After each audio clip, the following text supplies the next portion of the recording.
welcome to Scorched Earth. This is going to be a general mid-month reading for the sign of Virgo, Sun, Moon and Descendant. For the last 2 weeks of January, 15th to the 31st, may or may not follow on from the January main monthly videos. I really won't know until the cards hit the table. And as usual, take what resonates and leave the rest. If it's not your message, you'll know pretty soon, I would think. And Beast, I'm really sorry if you feel like Virgo gets left till the end every single time. That's not my intention at all. I don't actually choose the order in which the videos are made. I'm told which ones. I've got these. I'll show you these. They're awesome. I've got these zodiac coins, which are really, really cool. And they have all the different signs on them.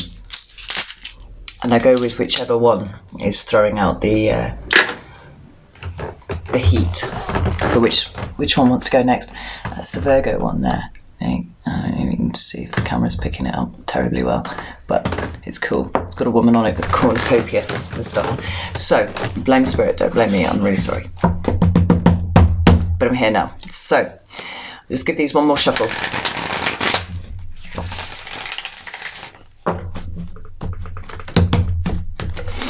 And let's get 3 cards to see where you are right now, Virgo.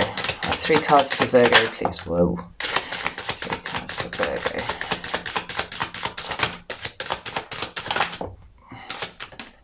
Do you know what? I'm not having it drop in like that. That's not cool. To make an elegant entrance. Right. For fuck's sake. Cards are proper skippy this morning. Right. 3 cards for Virgo, please. It's better. I've got the Ace of Swords. It's a nice and powerful start. I like that. 2 more cards for Virgo, please. Fuck. The Devil in Reverse has just come up there. That's the card of Capricorn in the Major Arcana, so you may be dealing with a Capricorn. I'm just going to throw that out there. Better. And the 9 of Wands. Okay, this is interesting. The bottom of the deck, we've got the 10 of Pentacles. That talks about material comfort, but it can also talk about business. It can talk about in your home life generally. It can talk about your work. So it's the Shadow card. Anyway, the 3 cards that we've got for where you are right now are the Ace of Swords, the Devil in Reverse, or the Horned one, as it is in this deck, and I feel like that's an important distinction. I'll get to it in a second. And the 9 of Wands, right there, right? So, go through them in turn. The Ace of Swords, like all aces, are the seeds of the suit, of whatever suit they represent. So,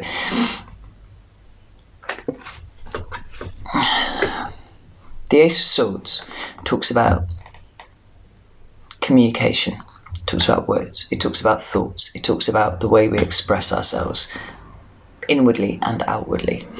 You know, but being an ace, it's being proffered by this sky hand right here, right? So it can be a flash of inspiration, like an idea of something. It can be a new way of seeing things. It can be, and most often, it is the truth, right? Right there. And it feels like you've learned the truth about something, right? And it's come to you either via a person or by, your own thought processes. It's truth. And it can be your truth or it can be somebody else's, but it is the truth because, it's someone I used to know, truth is a binary state. It is either true or it is untrue. He was doing some fairly spectacular verbal gymnastics at the point where he was trying to justify that, but never mind, that's a story for another day. Anyway, but then we have the Horned one, the Devil, card of Capricorn. May or may not be important. He was a Capricorn, actually, interestingly enough. There you go. But this way up, it talks about toxicity, it talks about jealousy, it talks about possessiveness, it talks about codependency, abuse, physical substance. It talks about addiction. It talks about all of those things that, when done in moderation, are actually, kind of fun, but you take it too far, right? And it's driven by fear usually, right? That's what this card indicates. When it comes to addiction, the reason that people are afraid to even try and give something up is because they feel like their life will lose the meaning that it has, like it'll lose that layer that whatever it is that they're addicted to gives them. They don't see a possibility of being able to live without it. And that goes across the board, like sex addiction, drug addiction, drink addiction, anything you do too much. Fear. And it's basically the dark side, right? Because this is a perfect reflection of the Lovers, right? It's card number 15, reduces down to a 6, which is the Lovers. And the Lovers is a choice, right? That's what that card means right there. And it's usually got an angel and 2 people stood there, and it's all very wholesome and innocent, and they're stood there, vulnerable and naked and all that kind of thing, and it's overseen by an angel. It's wonderful. In the standard deck, the devil has those 2 same characters that are both still naked, but it's overseen by a demon, and they're chained to a plinth, right? Fear keeps them where they are. It stops them from being open and loving and all that kind of thing. But this is all for it being this way up. This way up is a release of that. If the Lovers is choice and the devil is the removal of choice through fear, then this is coming out of that energy, right? And it's interesting that it's come with the Ace of Swords, because it feels like whatever revelation that you've had, whatever truth that you've learned, whatever information has come to you via whatever channel it has, this is allowing you to release something that you might have felt really overly bonded to, right? Codependency. But it's left you feeling rather battered, right? This dude here, he's got, he's hanging off that stick. Wand, it's not a stick. And he's all bandaged up, and what he really wants to do is sit down. What he really wants to do is give up, but he can't. He knows he's got to fight at least one last battle. He's got his wands all up behind him, and it's a boundary, it's a fence, it's a way of keeping him safe until he's done that final battle, because from the 9 we go to the 10, and the 10 is the card of being overburdened and stopping. It's the end of the cycle. This is very close to the end. It's quite a difficult energy to be sat in. Virgo. So, now I'm going to pull 3 cards to see what's coming towards you for the last 2 weeks of January.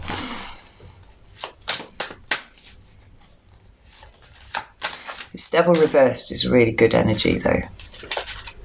The feeling of being bound to something is not actually that healthy. So there's a sense of divesting from a situation rather than investing. You're now divesting yourself. And it's left you feeling pretty wounded. It's left you feeling approaching overburdened, and it probably will get worse before it gets better. But you've still got some fight in you somewhere. Right. Oh, fuck. 10 of Wands is now at the bottom of the deck.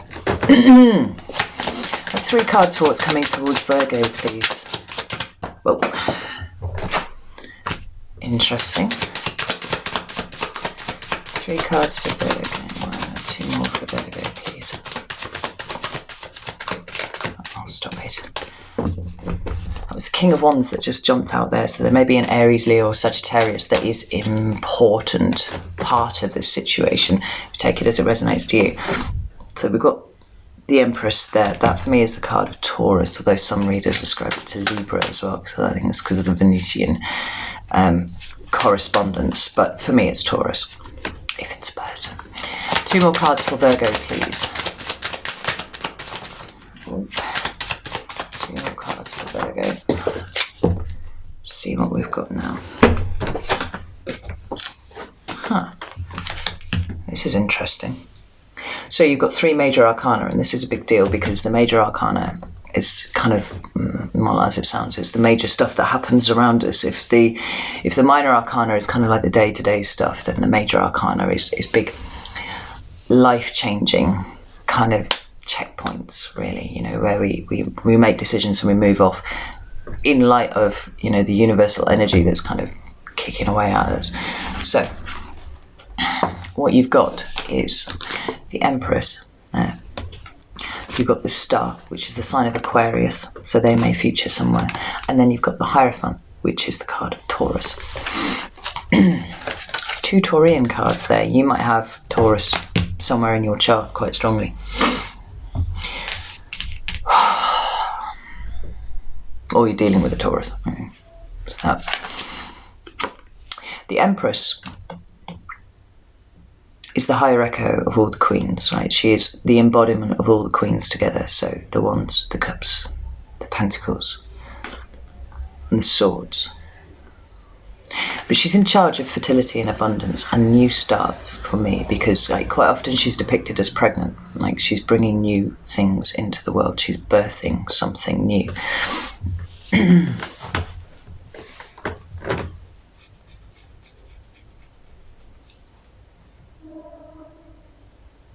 But she is the mother as well. And it may be that there's something about you being a mother that is important in what's coming up. You know, maybe this colours your decision in which way you go somewhere. She doesn't look terribly happy. But she doesn't look sad, she looks contemplative right there. Maybe this is you contemplating this truth, this information, whatever it is. But then we've got the Star. Now, the Star, in this case, you are this character down here, not this one up here. Right? And it talks about, well, she's down there with her hands aloft, you know, she's following the star, but she's praying to it, she's trying to be guided by it. So it comes to mean hope, it comes to mean faith that things will become better. Because in the background, you know, we've got these broken down stones, you know, something has fallen down. And there are 2 kind of like amphorae down by her feet, and one of them is upright and one of them's fallen over. Now, as we know, like the water talks about, water in tarot is symbolic of feelings and emotions and stuff like that. And I'm really drawn to the fact that these 2 down by her feet here, one's fallen over and one's upright. So one cannot hold the feelings and the emotions and those sorts of things. But you're trusting this star to guide you in the right direction. And then we've got the Hierophant. Now, the Hierophant talks about structure and rigidity and tradition often. So it can mean business, it can talk about schools, talk about learning anything, because the Hierophant is a teacher right here.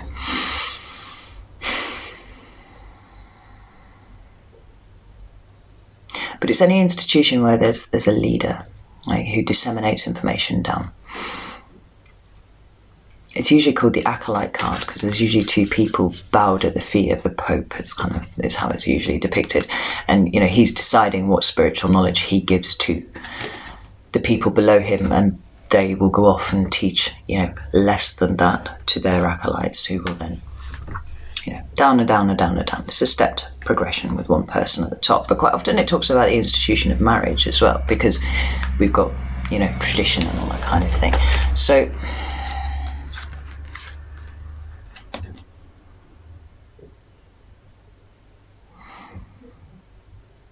you'll have to take it as it resonates to you, because, do you know what, fuck it, I'm going to pull some more cards actually. It's possible that you're thinking about going into, you know, higher learning of some description. And the fact that you're a mother might have something to do with that being difficult. Or a new job.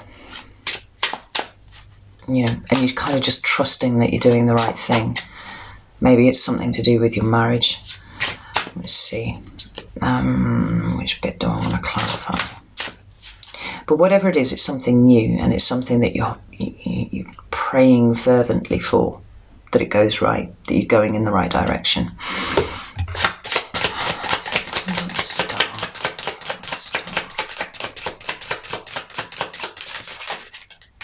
There's definitely a sense of wanting to fix something that is broken, like picking up that water jug, getting it upright again, fixing those stones.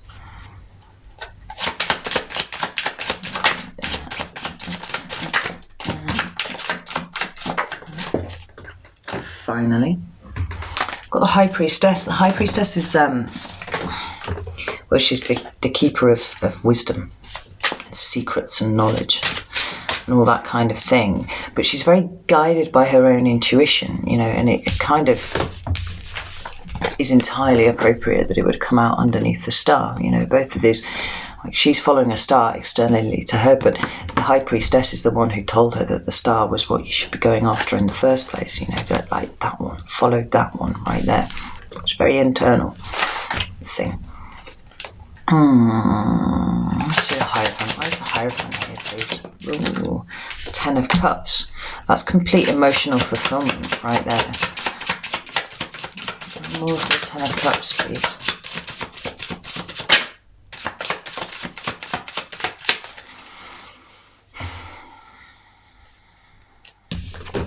It's the end of a cycle right there. But I'm drawn to the fact that there are nooses all over this card. This is the Marigold deck. It's absolutely exquisite. It feels...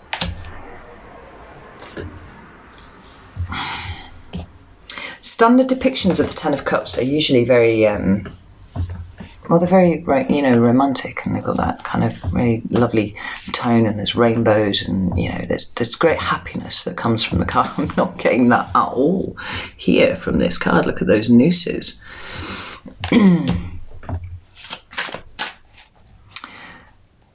Maybe something that you thought you wanted, you realise that you don't.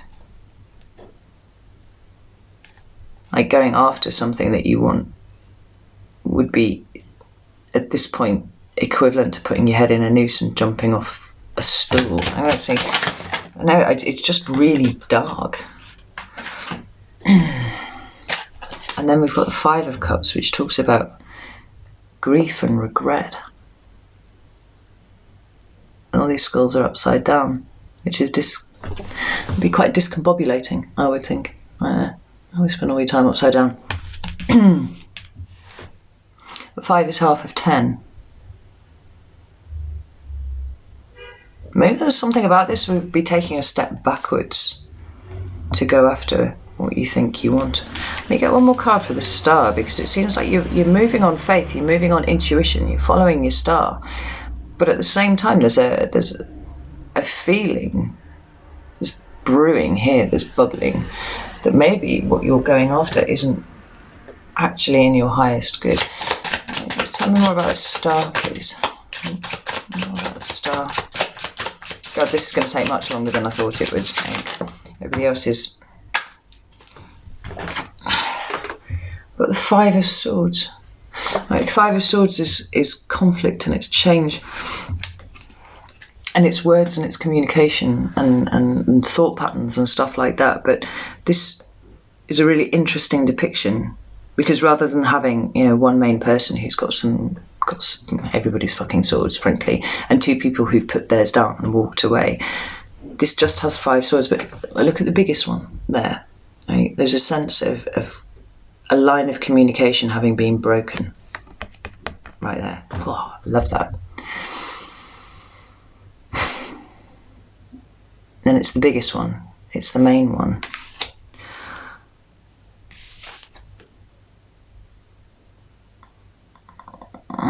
Maybe this is why you're needing to move forwards with your intuition, because the lines of communication are broken.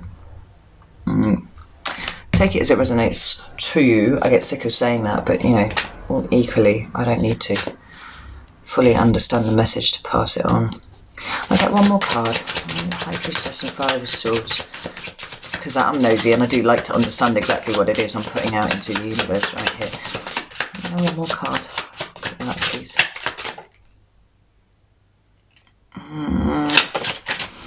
It's the Page of Swords. There. Like, that talks about communication too, because it's swords, but it's page, so it's active communication. It's quite often the truth but clumsily delivered because it's a page, because he hasn't yet learned the niceties of court. He doesn't have the experience, right? So it's the truth, but it can sometimes be quite cutting. And look how that dagger is stuck right in the vertebrae at the top there, you know.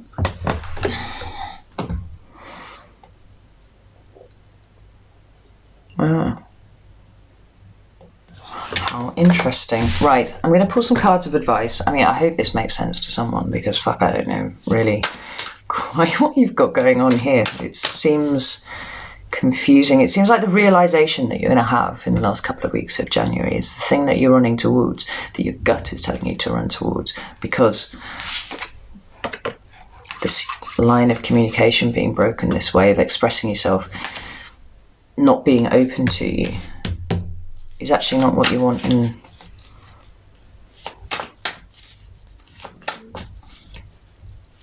or something that wouldn't be for your highest good. Give me 3 cards of advice for Virgo, please. Give me 3 cards of advice for Virgo. Got the Lovers, talks about a choice. How interesting that I've been banging on about that card for most of your fucking reading, and then here it is. 3 more cards, 2 more cards of advice, please, for Virgo. 2 more. I'm not taking all of those. Taking all of those. That's what, fucking hundreds. 2 more cards of advice, please.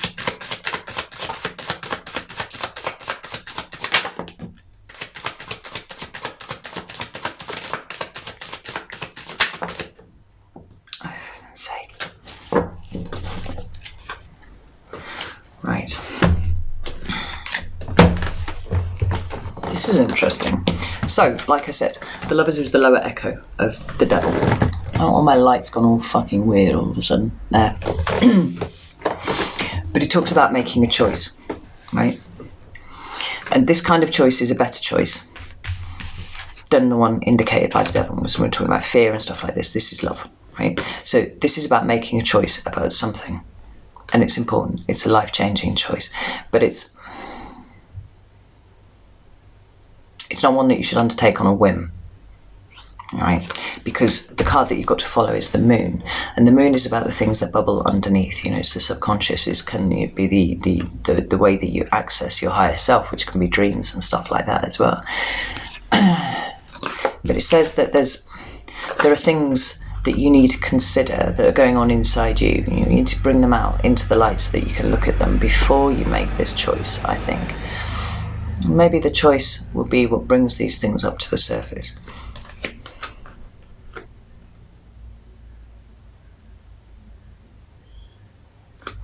It's interesting, there's a snake here, right here on the corner of the card, and I keep looking at it. And the snakes for me talk about wisdom. I mean, they talk about knowledge, and I know that the Adam and Eve story, you know, makes it a very negative symbol, but for me it's a very positive symbol. It's like because it's in the background of the card, right here, right? Your eye is drawn to the Lovers and stuff like that, but this knowledge is in the background here, right? It'll be that knowledge that you use to make this choice, and maybe that knowledge is actually what is underneath. That's something that you know already, but yet hasn't yet surfaced into your conscious being. And then we've got the King of Pentacles and the Ten of Wands, right? So the King of Pentacles is your king, and that's quite possibly you right there. Right? But he's a business owner, he's an entrepreneur, you know, he's somebody who's materially comfort, he knows how to make money, he knows how to keep money. And he knows how to provide. You know, and if that's you right there, then that's all cool. But here's that Ten of Wands, right? It's the second time the Ten of Wands has appeared. Expect that things are going to get harder before they get easier. Did I not say that back here with this card? You know, things are going to get harder before it ends, but the 10 is an end, right? So if this isn't you, this could be a Capricorn or Taurus as well. We've had a lot of earth energy right here in this very slow moving, but this is kind of like a slow moving to the end of your tether potentially. So I'm going to leave it there because I found this read entirely baffling. If it made any sense to you, I'd love it if you'd like the video or leave a comment or something, so I don't think that I've gone absolutely barking mad. And if you haven't subscribed, I'd love it if you did. And I shall be back in about 10 days or so for your February reading. January's gone really fast. Anyway, take care.